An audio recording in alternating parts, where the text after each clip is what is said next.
जय हिंद मेरे प्यारे दोस्तों इस वीडियो में मैं आपको बताने वाला हूं बोर्ड एग्जाम 2023 में 95% रिजल्ट के लिए कॉपी कैसे लिखे।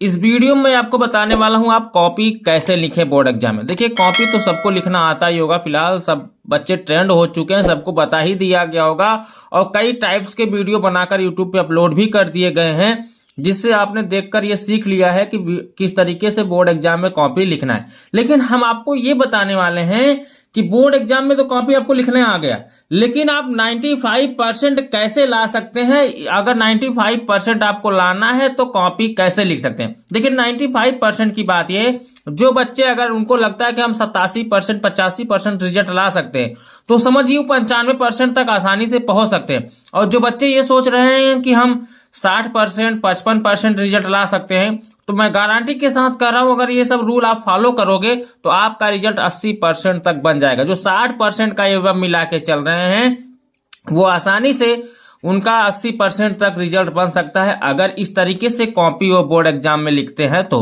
और जो 95% या 90% सोच रहे हैं उनका भी कुछ ना कुछ ग्रोथ होगा, क्योंकि वो लगभग इतना सोच रहे हैं, इतना तैयार किए हैं। तो कुछ लोग मार खा जाते हैं कॉपी लिखने के तरीके में और कुछ लोग कम तैयारी करके बेहतर रिजल्ट ला लेते हैं, क्योंकि उनको कॉपी लिखने का तरीका पता होता है। तो देखिए आपकी अच्छी तैयारी है या नहीं है ये मुझे नहीं पता, लेकिन आपको पता होगा।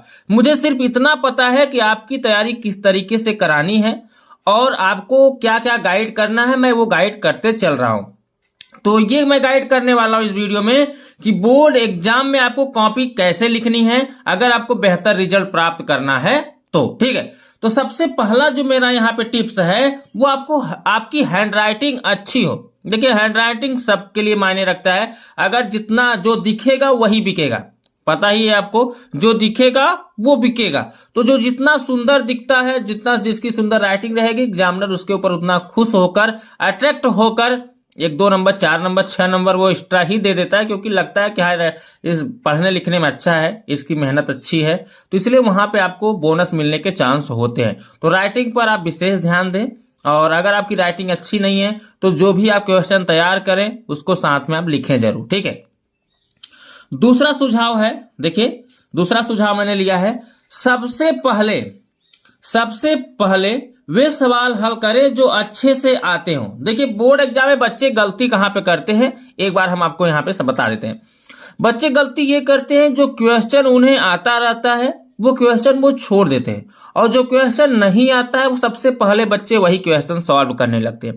तो सबसे बड़ी गलती है कि आपको तो क्वेश्चन वो आ नहीं रहा है जो आप पहले क्वेश्चन सॉल्व कर रहे हो। ठीक है, वो आपका समय खा रहा है, समय यहाँ पे व्यर्थ जा रहा है, और समय व्यर्थ होगा तो ये समय क्वेश्चन सॉल्व करते करते जब ये समय खा जाएगा क्वेश्चन जो नहीं आ रहा था, तो जो क्वेश्चन आते रहते हैं टाइम ओवर हो जाने की वजह से वो भी क्वेश्चन छूट जाते हैं। तो मेरा रिक्वेस्ट है आपसे कि जिन क्वेश्चनों का जवाब आपको अच्छे से पता हो उनका सबसे पहले आप जवाब दें, और जिनका नहीं पता है उनका क्या करना मैं आपको बताता हूं। देखिए जिन सभी क्वेश्चनों का जवाब आपको अच्छे से आता है उनका आप जवाब दे लीजिए, सभी क्वेश्चनों का। ठीक है, पॉइंटेड करके जवाब दे लीजिए। उसके बाद अब जिन क्वेश्चनों का जवाब आपको नहीं आ रहा है, जैसे क्वेश्चन कुछ पूछ लिया मान लीजिए घुमा फिरा कर, और आपको उसका आंसर नहीं पता है, तो आप करेंगे क्या, आप तो पढ़े लिख कर तो गए ही हैं, तो करना क्या है, जैसे वर्णन पूछ लिया है, उल्लेख पूछ लिया है किसी चीज का, और वर्णन उल्लेख आपको नहीं आता है, तो उस टॉपिक से रिलेटेड जो भी कुछ आपको आता है लिख देना है। अगर वो मान लीजिए 5 नंबर का या 4 नंबर या 6 नंबर का क्वेश्चन है तो 1 2 नंबर लेस करके आपको नंबर दे दिया जाएगा राइटिंग के साथ। अगर राइटिंग अच्छी है और आप कुछ लिखे हैं तो पक्का है, अगर 4 नंबर का है तो 2 नंबर या 3 नंबर आपको मिलना ही मिलना है। तो इसलिए कुछ न कुछ लिख दीजिएगा, जिस भी क्वेश्चन का आंसर नहीं पता है तो वहां पे आपको कुछ न कुछ उसको भी लिख देना है जो आपको अपने से आता है, यानी उस टॉपिक से रिलेटेड जुड़ा हुआ जो संबंध है उस टॉपिक से जिससे क्वेश्चन पूछा गया है, अगर उससे रिलेटेड आपको कुछ आता है तो आपको लिख देना है। ठीक है, चलिए आई होप आप समझ चुके होंगे। तीसरा मैंने लिया है यहाँ पे, देखिए तीसरा सुझाव है पूरे फैक्ट के साथ जवाब दे। ये सभी सब्जेक्टों के लिए मैं बता रहा हूं कॉपी में किस तरीके से आपको, अगर बोर्ड एग्जाम में 95% लाना है तो कॉपी कैसे लिखनी है। तो आप टॉपिक बाय टॉपिक जो मैं बता रहा हूं, जो टिप्स मैं बता रहा हूं उसको फॉलो करना होगा। पूरे फैक्ट्स के साथ जवाब दें। फैक्ट्स का मतलब जिस भी किसी क्वेश्चन का आंसर दें आप तो स्केच करके देखिए, हेडिंग और सब हेडिंग ये दोनों आपको बनाकर ही आपको आंसर देना है। ठीक है, अभी आगे इसके मैंने टिप्स में लिया है, उसको समझाते हैं। नेक्स्ट आपका टिप्स है, लिखते समय कागज की कंजूसी ना करें। देखिए, कागज की कंजूसी ना करें कहने का मतलब एक अच्छे स्पेस में वर्डों को लिखें। बहुत ज्यादा दूरी नहीं होनी चाहिए, बहुत ज्यादा नजदीकी नहीं होनी चाहिए दो वर्डों के बीच में। और दोस्तों, जैसे पेज हम क्या करते हैं, इधर भी बाईं साइड छोड़ देते हैं और दाईं साइड भी छोड़ देते हैं, या बहुत सारे बच्चे ऐसा काम करते हैं कि बाईं साइड भी नहीं छोड़ते, दाएं साइड भी नहीं छोड़ते। तो मेरे कहने का मतलब है 2 अंगुल या 3 अंगुल बाईं साइड से तो आपको छोड़ देना है कॉपी को, और दाहिने से भी 2 अंगुल आपको कॉपी छोड़कर लिखना है। इस तरीके से कॉपी में आपको बोर्ड एग्जाम में लिखना होगा। ठीक है, कॉपी जो मिलेगा बोर्ड एग्जाम में इस तरीके से ही लिखना है। ओके, चलिए अब देखिए, हेडिंग सब हेडिंग के साथ लिखिए ताकि एग्जामिनर को कॉपी जांच करते समय आसानी हो। काफी अच्छे से मैंने सभी टिप्सों को यहाँ पे समझा कर लिखा है। अगर आप अच्छे से इस वीडियो को वॉच कर लेते हो तो मैं गारंटी के साथ कह रहा हूं जितनी भी तैयारी आपकी है उससे बेहतर रिजल्ट आपका आएगा। ये कॉपी लिखने का तरीका आप सीख लो। ठीक है, जैसे कि आपने मार्केट में दुकान खोल लिया है, अगर आपको सामान बेचने का तरीका नहीं पता है तो आप सामान नहीं बेच पाओगे, कितनी भी बड़ी दुकान खोल लो। इसलिए आप कितनी भी तैयारी कर लो, अगर आपको लिखने का तरीका बोर्ड एग्जाम में कॉपी लिखने का तरीका नहीं पता है तो नंबर कटेंगे ही कटेंगे। इसलिए कॉपी लिखने के तरीके पर आप विशेष ध्यान दीजिए। ठीक है, जब भी किसी क्वेश्चन का आंसर आप करें तो हेडिंग सब हेडिंग के साथ करें। जैसे मान लीजिए कोई स्केच आपने डाला, पहला स्टेप प्रस्तावना, और प्रस्तावना के अंतर्गत अगर आप कोई स्केच डालना चाहते हैं तो उसके अंतर्गत एक स्केच डाल सकते हैं। ए जैसे आपने 1 करके स्केच डाला है, अब उसके अंतर्गत आप रोमन अंक में 1 2 3 करके डाल सकते हैं स्केच, या ABCD करके स्केच डाल सकते हैं। उसको हम सब हेडिंग बोलते हैं। क्लियर? इससे क्या होगा, एग्जामिनर पॉइंट को नोट करेगा, आपके लिखने के तरीके को नोट करेगा और अच्छे से कॉपी चेक करेगा। ठीक है, नेक्स्ट मैंने जो टिप्स दिया है आपको, पूरे आत्मविश्वास से परीक्षा दें। हाँ, ये बहुत जरूरी है। आत्मविश्वास अगर आपके अंदर बना रहेगा, कॉन्फिडेंस अगर आपके अंदर बना रहेगा कि हाँ हम परीक्षा सही से दे लेंगे, हमारी तैयारी अच्छी है, हम अच्छे से लिख लेंगे। बहुत सारे बच्चे ऐसे क्या होते, तैयार करने के बाद भी जो उन क्वेश्चनों को तैयार किए रहते हैं वही क्वेश्चन बोर्ड एग्जाम में भी आया रहता है, लेकिन वो उनका जवाब नहीं दे पाते। रीजन क्या है पता है? क्योंकि वो हड़बड़ा जाते हैं। आपको हड़बड़ाना नहीं है, घबराना नहीं है, आपको अच्छे से पेपर देना है। जो भी पूछा रहेगा आपको एक क्वेश्चन को 2 बार पढ़ना है, हर क्वेश्चन को 2 बार पढ़ें ताकि आपको ये स्पष्ट रूप से पता चल जाए कि क्वेश्चन में पूछा क्या है। अगला टॉपिक मैंने इसी पे लिया है, अगला टिप्स मैंने आपको इसी पे दिया है।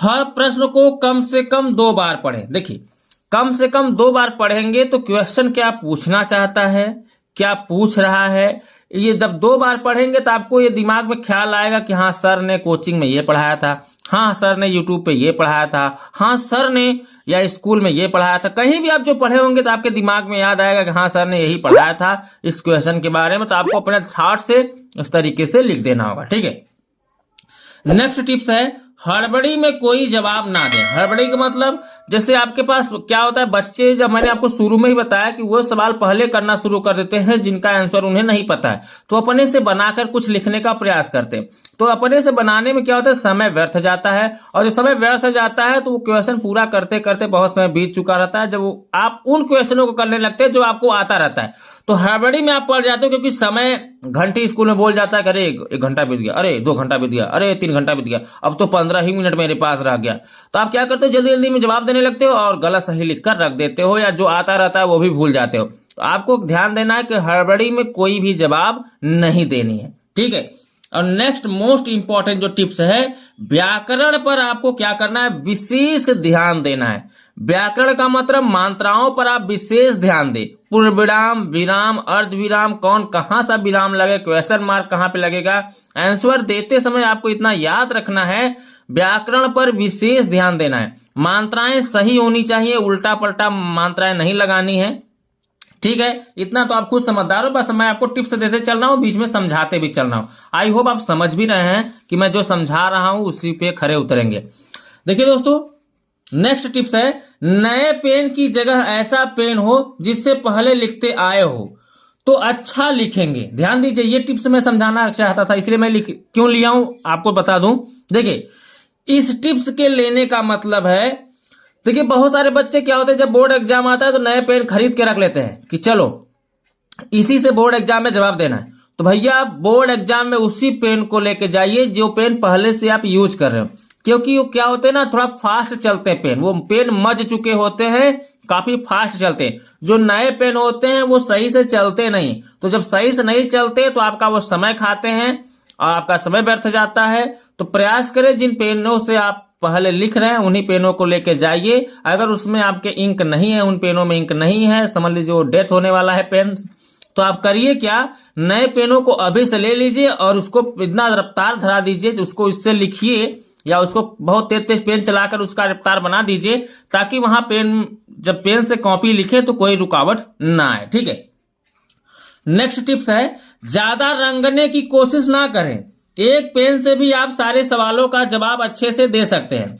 देखिए बहुत ही इंपॉर्टेंट है, पेन के बारे में बात किया मैंने, तो पेन के बारे में अगला टॉपिक ये है कि बहुत सारे बच्चे 3 से 4 कलर का पेन ले जाते हैं। तो आपको ज्यादा ये ध्यान देना है कि बहुत सारे पेन आपको लेके जाने की जरूरत नहीं है। 4 पेन लेके जाइए, 2 ब्लैक 2 ब्लू पेन लेके जाइए। ठीक है, वो बॉल पॉइंट पेन लेके जाइएगा, जेल पेन से मत लिखिएगा। जेल पेन से आप लिखेंगे तो नंबर आपका काट लिया जाएगा, पहले से ही बता दे रहा हूं, क्योंकि जेल पेन जो होता है वो सिमटता है। तो आपको जेल पेन लेके नहीं जाना है बोर्ड एग्जाम में, लेके जाना है सिर्फ आपको क्या, आपको लेके जाना है बॉल पॉइंट पेन। 2 ब्लैक ले लीजिए, 2 ब्लू ले लीजिए। ठीक है, इन्हीं 2 पेनों को लेके जाइए और इन्हीं से आप लिखने का प्रयास करिए। और अगर आप चाहते हैं थोड़ा बेहतर कुछ करना तो एक स्केल ले लीजिएगा और एक ब्लैक हेडिंग ले लीजिएगा, स्केच जिसको बोलते हैं, जिसको हम स्केच बोलते हैं, स्केच ले लीजिए और उन्हीं को लेके जाइए। आप अच्छे से इस हेडिंग करके आप लिखिए, किसी भी प्रश्न का जवाब दीजिए। ठीक है। अगला दोस्तों टिप्स है, महत्वपूर्ण जवाब को अंडरलाइन करना ना भूलें। देखिए आपने जो महत्वपूर्ण जवाब दिया है, किसी भी क्वेश्चन का जो आंसर दिया है, तो उसमें कुछ ऐसे शब्द होते हैं जो काफी इंपॉर्टेंट होते हैं देखने में, बोलने में, तो उसको आप अंडरलाइन जरूर कर दें। ठीक है। चलिए अगला टिप्स है, हर 2 प्रश्नों के बीच अच्छा गैप दें। कोशिश करें कि नए पेज से दूसरे प्रश्न का उत्तर शुरू करें। देखिए ये टिप्स बहुत ही इंपॉर्टेंट है और ये कॉपी की सुंदरता को बढ़ाता है, लिखने की सुंदरता को बढ़ाता है। जब भी आप किसी प्रश्न का उत्तर देने का प्रयास करें, जैसे लघु उत्तरी और दीर्घ उत्तरी प्रश्नों का देने का जब उत्तर देते हैं, उनका उस प्रश्नों का उत्तर देने का प्रयास करते हैं, तो प्रयास करें कि नए पेज से नए क्वेश्चन का स्टार्ट करें। इससे क्या होगा कि आपकी सुंदरता बनी रहेगी। सुंदरता का मतलब जो कॉपी में हैंड राइटिंग की सुंदरता है, कॉपी की सुंदरता है, वो बनी रहेगी।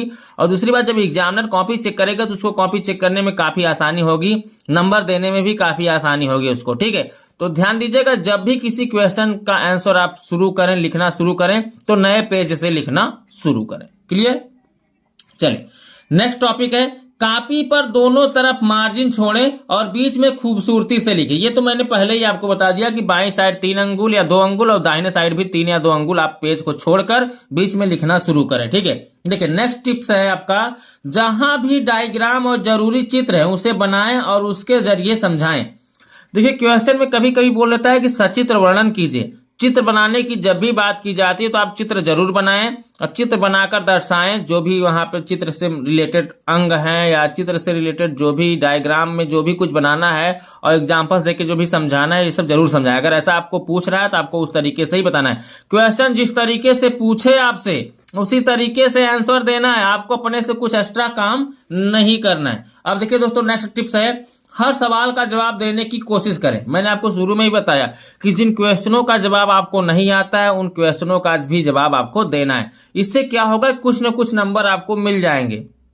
प्रयास तो करो पहले, जिन क्वेश्चनों का जवाब आपको नहीं आ रहा है उनका जवाब आप देने का प्रयास करो। एग्जामिनर को लगेगा कि इस बच्चे को अगर इसका जवाब नहीं आ रहा था लेकिन अपना कॉमन सेंस लगाकर कुछ तो कुछ प्रयास किया है, तो कुछ न कुछ प्रयास करने का बोनस तो एग्जामिनर देगा ही देगा। ठीक है, तो जिन क्वेश्चनों का आंसर आपको नहीं आता है फिर भी लिखने का प्रयास करें, आपको एग्जामिनर कुछ न कुछ बोनस अंक वहां पर देगा ही देगा।